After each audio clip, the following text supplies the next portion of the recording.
Exit poll तो यही बता रहे हैं। अभी तक अधिकतर एग्जिट पोल 99.9% एग्जिट पोल्स ने बीजेपी को बढ़त दिखाई है। अमीश भाई, एग्जिट पोल आज बता रहे हैं। अगर आपको ध्यान होगा कि 3 दिन पहले हम आपसे बात कर रहे थे, तब भी मैंने कहा था कि दिल्ली में डबल इंजन की सरकार बनेगी, क्योंकि दिल्ली की जनता का मन दिखाई दे रहा था जी कि वो इस भ्रष्टाचारी प्रशासन से मुक्ति चाहती है। और मैं बहुत ही विनम्रता के साथ इस बात को स्वीकार कर रहा हूँ, जितने भी एग्जिट पोल आए हैं। लेकिन मुझे अपने कार्यकर्ताओं की मेहनत पर, उनके जुनून पर इतना भरोसा था, वो आज चरितार्थ होता हुआ दिखाई दे रहा है। दिल्ली की जनता ने पूरा आशीर्वाद दिया है। माननीय प्रधानमंत्री जी का नेतृत्व हम सब के लिए ऊर्जा का एक केंद्र रहा है हमेशा से। निस्संदेह दिल्ली में अब आपदा जा रही है, भाजपा आ रही है। और सीएम वीरेंद्र सचदेवा होंगे? जी, ये टफ सवाल पूछिए कि भाई साहब, बहुत विनम्रता के साथ कह रहा हूँ, मैंने तो चुनाव भी नहीं लड़ा। हाँ, तो क्या हो गया?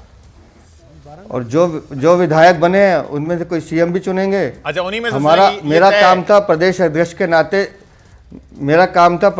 के नाते 70 विधायकों को ढंग से चुनाव लड़वाना। हाँ। और दिल्ली की जनता के बीच में अपने काम को लेकर जाना। मुझे लगता है भारतीय जनता पार्टी को दिल्ली की जनता आशीर्वाद देगी। अच्छा, ये बताइए, कांग्रेस ने फायदा दिया या नहीं दिया? सच से, अब तो पोलिंग खत्म हो गई, दिल से बताइएगा। कांग्रेस ने अगर फायदा दिया होगा तो आम आदमी पार्टी को दिया होगा। भाई साहब, हम उनकी ताकत पर नहीं, अपनी ताकत पर चुनाव लड़ रहे थे। नहीं, पर उनके लड़ने से आम आदमी पार्टी को नुकसान हुआ या नहीं हुआ? ढंग से चुनाव लड़ने। मैंने पहले भी कहा एक बार, आज फिर कहता हूं, जब मैं राहुल गांधी को देखता हूं, मुझे उसमें अरविंद केजरीवाल का अक्स नजर आता है। और जब अरविंद केजरीवाल को देखता हूं तो मुझे उसमें राहुल गांधी नजर आते हैं। तो मुझे इन दोनों में कोई दिखाई नहीं देता। लोकसभा चुनाव में दोनों साथ लड़े थे, मैंने बड़ी विनम्रता के साथ 7 सीटें जीती। लेकिन आपके सचदेवा जी, आपको क्या लगता है एक्सेस पॉइंट क्या रहा चुनाव के टर्न अराउंड का? निश्चित तौर पर भारतीय जनता पार्टी का संगठन है। गृह मंत्री अमित शाह ने बहुत सारे कार्यक्रम किए। मैं उनके कार्यक्रम अगर देखूं तो 11 जनवरी, 25 जनवरी, 26 जनवरी लगातार कुल कार्यक्रम 18 और जनसभाएं 12 करी और रोड शो 4 करे। प्रधानमंत्री मोदी सबसे बड़ी एक वजह बताइए। एक वजह क्या है? सबसे बड़ी वजह क्या? एक वजह का कारण क्या है? सबसे बड़ी एक वजह जो है दिल्ली की, वो अरविंद केजरीवाल की सरकार का भ्रष्टाचार है।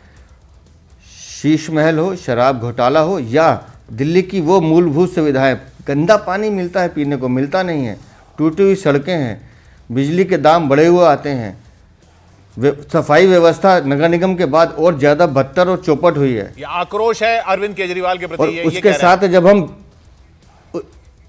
आक्रोश के साथ मैं दूसरा बता रहा हूँ जी, जब लोग कंपेयर करते हैं गवर्नेंस को, 10 सालों का गवर्नेंस केंद्र सरकार का देख लीजिए पूरे देश में, और दिल्ली में भी जो हमने काम किए, तो फिर ये गवर्नेंस, तो फिर ये बैड गवर्नेंस दिखती है। इसलिए गवर्नेंस को लोगों ने चुनना था। गुड गवर्नेंस का मतलब है नरेंद्र मोदी। लेकिन क्या आपको लगता है, और देखिए मैं 3 पर्टिकुलर सीट्स की बात करता हूं, आप बार बार कह रहे थे नई दिल्ली में अरविंद केजरीवाल को सेटबैक लगेगा। क्या आपको लगता है अब आपका अभी भी यही आपका स्टैंड है नई दिल्ली में और मनीष सिसोदिया वाली सीट पर और कालका जी आतिशी मारलेना वाली सीट पर? तीनों सीटें हम लोग जीतने जा रहे हैं। और आप यकीन मानिए 8 तारीख को मैं 11 बजे से रहूंगा कार्यालय में, फिर आपके सवाल का जवाब दूंगा। हम तीनों सीटें जीतेंगे। नहीं तो पर इसमें, अच्छा चलिए, नई दिल्ली सीट पे अगर आप जीत भी रहे हैं तो उसमें तो संदीप दीक्षित का रोल मान लीजिए ना, अगर आप जीत रहे हैं तो। भाई साहब, मैं तो ये कह रहा हूं कि हर व्यक्ति का अपना कुछ रोल होता होगा, लेकिन भारतीय जनता पार्टी अपने कार्यकर्ताओं के दम पर और जनता के आशीर्वाद से जीत रही है। अच्छा, चेहरा अगर दिया होता तो फायदा होता। और सर, उड़ीसा में चेहरा नहीं दिया, छत्तीसगढ़ में नहीं दिया, मध्य प्रदेश में नहीं दिया, राजस्थान में नहीं दिया, महाराष्ट्र में नहीं दिया, तो दिल्ली में ऐसा नया क्या है? दिल्ली भी उसी परिपाटी पे चल रही है। तो उसी परिपाटी में जैसे उड़ीसा में नहीं पता था कि मांझी साहब बन सकते हैं, वहां नहीं पता था यादव साहब बन सकते हैं, वहां नहीं पता था वजनलाल जी बन सकते हैं, यहां पर भी ऐसे ही कोई चेहरा आएगा जो पता ही नहीं होगा कि कौन बन गया। ये तो भाजपा का ट्रेंड हो गया है। सर, केंद्रीय नेतृत्व जिसे भी भेजेगा उसको सलाम। मेरा काम है पार्टी के लिए काम करना, हर कार्यकर्ता मिलकर काम करेगा। हमारे पास इतना काम है अगले 5 साल करने के लिए कि 1 सेकंड की फुर्सत नहीं मिलने वाली। हमको 3 साल में यमुना भी साफ करनी है, यमुना रिवर फंड भी बनाना है, महिला सम्मान के साथ बाकी योजनाएं भी चलानी है, और दिल्ली में एक गुड गवर्नेंस भी देनी है। ओके, सतीश के सिंह आपसे एक सवाल पूछना चाहते हैं, सीनियर जर्नलिस्ट है सतीश जी। वीरेंद्र सचदेवा बीजेपी प्रदेश अध्यक्ष, आपका सवाल क्या है? पॉइंटेड सवाल, 1 पॉइंटेड क्वेश्चन। मैं सिर्फ इतना पूछना चाहता हूं सचदेवा जी, आप सच बोलिएगा तब, क्योंकि नेता सच नहीं बोलता है, या तो बोलता नहीं है, बीच में खा जाता है।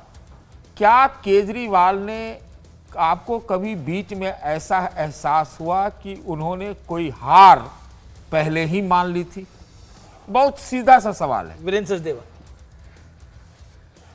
मेरा नाम ही सच देवा है भाई साहब, मैं तो सच का देवता हूँ। नाम ही के है कि ये सच भी बोलते हैं।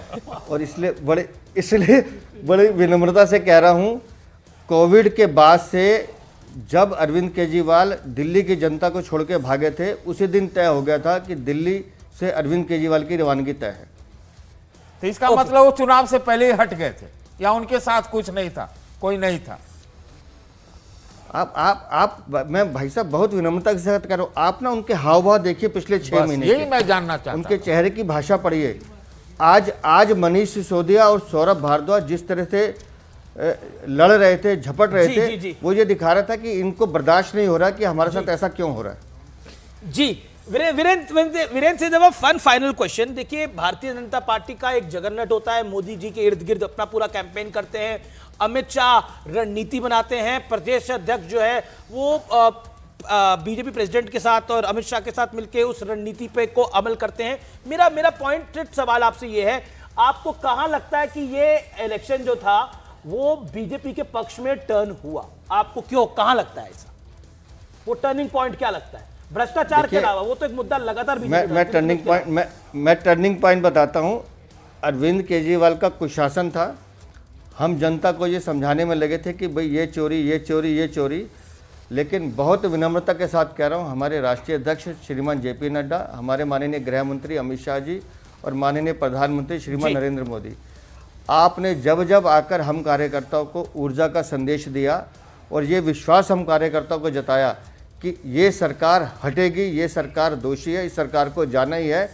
इनके एक मूल मंत्र ने हम सब कार्यकर्ताओं को संगठित करने का काम किया है और दिल्ली संगठन एकजुट होकर लोकसभा चुनावों में भी और इस विधानसभा चुनाव में। अच्छा, ये दिल्ली में संगठन एकजुट होता नहीं है, ये एकजुट अगर एकजुट किया तो उसका रामबाण क्या है? क्योंकि दिल्ली में तो बीजेपी के गुट बटे हुए होते हैं।